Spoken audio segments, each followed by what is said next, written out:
नमस्ते everyone, welcome to my channel. I hope कि आप सभी लोग खुश होंगे, अच्छे होंगे और अपने कामों को समय पे पूरा कर रहे होंगे। मैं आ गई हूँ एक न्यू रीडिंग के साथ, जिसका टॉपिक है हम देखेंगे कि आपकी शादी किससे होगी, यानी कि आपकी लव मैरिज होगी या फिर अरेंज मैरिज होगी या आपकी पसंद से होगी। जो भी इस रीडिंग में आएगा वो मैं आपको बताऊँगी। बट रीडिंग स्टार्ट करने से पहले मैं आपको बता देना चाहती हूँ, ये एक जनरल रीडिंग है। हो सकता है वो आपके साथ मैच करे और ना करे, तो जो भी पर्सन आपके साथ मैच करे आप उसको रख लीजिएगा, बाकी को आप इग्नोर कर सकते हैं। ओके, यानी कि आपकी जो, पहले मैं सारे कार्ड्स निकाल लेती हूँ फिर आपको बताती हूँ, ठीक है। एंड वाओ, देखो हम ये देख रहे हैं कि हमारी आपकी जो शादी किस पर्सन से होगी और हमारे पास वेडिंग का ही कार्ड है। वाओ, कितना प्यारा है ना। यानी कि रीडिंग काफ़ी अच्छी आई है, बट इस रीडिंग में आपके लिए ना कुछ गाइडेंस भी आई है। जब आप उस गाइडेंस को फॉलो करेंगे ना, तभी आपकी वो शादी पॉसिबल हो पाएगी। और यहाँ पे ये कार्ड्स बहुत ही अच्छा आए हैं। यहाँ पे बॉटम ऑफ द डेक से दोनों ही कार्ड हमारे बहुत अच्छे आए थे, वेडिंग वाला और ये अट्रैक्शन वाला। चलिए, मैं कुछ पहले एंजल आंसर्स भी आपके लिए लेना चाहती हूँ, फिर मैं आपको बताती हूँ पूरी रीडिंग। तो हमारे पास यहाँ पे okay, non stop and in the near future, okay, and it's up to you. चलिए, हमारे पास एंजल्स की गाइडेंस भी आ गई है। तो सबसे पहले तो ना यहाँ पे हम ये देख रहे हैं कि आपकी शादी किससे होगी, यानी कि आप अभी जिसके साथ हैं उसके साथ होगी या फिर कोई और पर्सन होगा।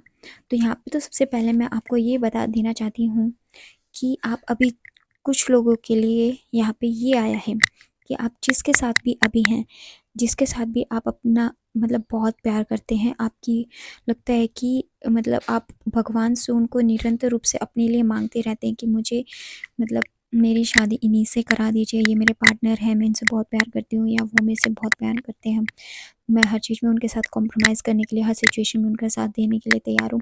तो अगर इस तरीके का आप प्रे कर रहे हैं ना, आप भगवान से बहुत ज़्यादा प्रे कर रहे हैं अपने रिलेशन के लिए, तो यहाँ पे मैं आपके लिए कहना चाहती हूँ कि यहाँ पे हमारी जो रीडिंग आई है उसके अंदर हमें यही गाइडेंस मिल रही है कि जिसके लिए भी आप प्रे कर रहे हैं ना, यस, वो ही आपके सोलमेट हैं, यानी कि उनसे ही आपकी शादी होगी। तो यहाँ पे हमारे पास गॉड गाइडेंस में यहाँ पे ये आया है कि आप जिनके लिए भी प्रे कर रहे हो ना, वही आपके फ्यूचर में इन देखो, क्योंकि हमारे पास यहाँ पे इसी के नीचे बॉटम ऑफ द टैग से यही कार्ड आया था कि जिसके लिए भी आप पूजा कर रहे हैं, जिनको भी आप मांग रहे हैं नियर फ्यूचर में, उनसे ही आपकी शादी होगी, क्योंकि इसके बाद हमारा यही कार्ड आया था।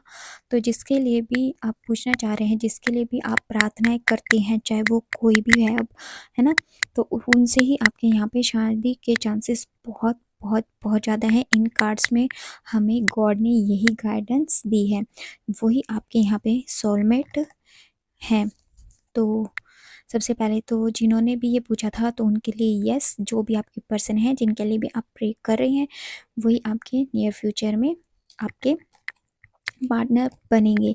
तो इसीलिए अब आपको यहाँ पे एक चीज़ क्या करनी है, अगर आपकी फीलिंग, आपको लगता है कि आपकी रियल में फीलिंग बहुत ज़्यादा प्योर है अपने पर्सन के लिए या उनकी आपके लिए, है ना, तो ये रीडिंग है। आप मतलब ये जो मैंने आपको भी गाइडेंस बताई है, ये तभी आपके लिए ट्रू होगी अगर ये टू साइडेड है। अगर वन साइडेड है तो नहीं होगी। अगर आप दोनों की फीलिंग्स टू साइडेड है, तो आपकी बिल्कुल यहाँ पे आपके चांसेस हैं कि जिनसे आप शादी करना चाहते हैं उनके साथ ही आपकी शादी होगी। बट यहाँ पे आपको एक चीज़ गाइडेंस के रूप में अब जो मैं बताने वाली हूँ उसको स्पेशल आपको ध्यान रखना है, यानी कि क्योंकि हमारे पास बॉटम ऑफ द टैक्स यहाँ पे कार्ड आया था इट्स अप टू यू, यानी कि ये जो शादी है ये आप पे भी डिपेंड करती है और आपके पार्टनर के डिसीजन पे भी डिपेंड करती है। अब वो किस तरीके से है कि हो सकता है कि अभी आप बहुत ज़्यादा, आप दोनों में बहुत ज़्यादा प्यार हो, आप एक दूसरे के लिए फ्यूचर देखते हो एक साथ, और आप बहुत ज़्यादा प्रार्थनाएं भी कर रहे हो। बट हो सकता है नियर फ्यूचर में ना आपके और आपके पार्टनर के बीच में कोई आपके बीच में ना गलत फहमियाँ पैदा करने की कोशिश कर सकता है, या फिर आपकी लाइफ में कोई बहुत बड़ी बाधा या तो आ चुकी है या फिर चल रही है या फिर फ्यूचर में अगर अभी नहीं है तो हो सकती है। ओके, तो ये सबसे बड़ी गाइडेंस है। तो आपको यहाँ पे क्या करना है कि आपको अगर हिम्मत नहीं हारोगे तो ये रिलेशन, ये शादी आपकी होगी, और अगर आपने हिम्मत हार दी तो फिर आपकी ये वेडिंग के चांसेस कम हो जाएंगे। तो यानी कि सबसे पहले तो आपको यहाँ कहा जा रहा है कि आपको रुकना नहीं है। अगर आप रियल में इस रिलेशनशिप को चाहते हैं, आपको रुकना नहीं है, आपको निरंतर रूप से प्रार्थनाएं करती रहनी है, चाहे आपकी लाइफ में कितनी भी बड़ी बाधाएं आए। जैसे कि मान लीजिए किसी के बीच में हो सकता है कोई कास्ट इशू हो, इस वजह से फैमिली ना माने, या फिर हो सकता है किसी का यहाँ पे एज इशू भी हो, मतलब कोई हो सकता है आपसे अपनी एज में बड़े हो या छोटे, जो भी आपका इशू इस तरीके का भी हो सकता है।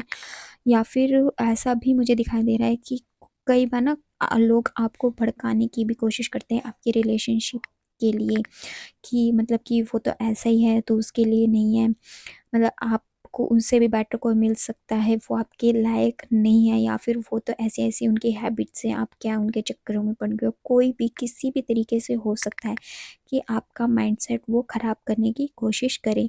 तो यहाँ पे गॉड कह रहे हैं कि अब ये आपके ऊपर डिपेंड करता है, इट्स अप टू यू। यानी कि ये जो मैरिज है यहाँ पे, ये आपके ऊपर डिपेंड करती है कि आप कितनी प्रार्थनाएं करेंगे अब, और इसके लिए कितना डिसीजन लेंगे। अगर आपने खुद गिव अप कर दिया ना तो फिर आप फिर कुछ नहीं कर सकते हैं ना, तो उसके लिए फिर नो ही है। तो आपको इन सब चीज़ों से, जो ये मुंह पे मास्क लगा के घूमते हैं ना, सबसे पहले तो इन डूल पर्सन से दूर रहना है, ठीक है। तो उन सब से दूर रहना है। और आपकी जो शादी है यहाँ पे, अगर मैं बताना चाहूँ तो 1 साल के अंदर अंदर भी हो जाने के यहाँ पे चांसेस दिखाई दे रहे हैं। अब 1 साल के अंदर कभी भी हो सकता है, ये अब आपकी डिवाइन टाइमिंग पे डिपेंड करता है। हो सकता है वो 1 महीने, 3 महीने में भी हो जाए, 5 महीने में भी हो जाए, और 1 साल में भी हो जाए, पूरा 1 साल भी ले ले। तो जब आपकी डिवाइन टाइमिंग होगी तो उसके अकॉर्डिंग ही आपका हो जाएगा। बट आपको यहाँ पे सतर्क रहने की ज़रूरत है, अपने रिश्ते पे फेथ करने की भी ज़रूरत है। तो चलिए, ये थी हमारी आज की रीडिंग। आपको कैसी लगी कमेंट सेक्शन में बताइएगा ज़रूर। और अगर आप हमारे चैनल पे नए हैं तो हमारे चैनल को सब्सक्राइब करके हमारी फैमिली का हिस्सा बन सकते हैं, क्योंकि मैं इस पर डेली गॉड गाइडेंस लेकर के आती हूँ, यानी कि टुडे एंजल गाइडेंस लेकर के आती हूँ, और साथ में अलग अलग टाइप की भी रीडिंग्स लेकर के आती रहती हूँ। तो ये थी हमारी आज की रीडिंग। अच्छी लगी हो तो लाइक एंड शेयर भी कर दीजिएगा, और कमेंट सेक्शन में बताइएगा ज़रूर आपको हमारी रीडिंग कैसे लगी। मिलते हैं आपसे नेक्स्ट रीडिंग में। Bye bye, take care, God bless you all.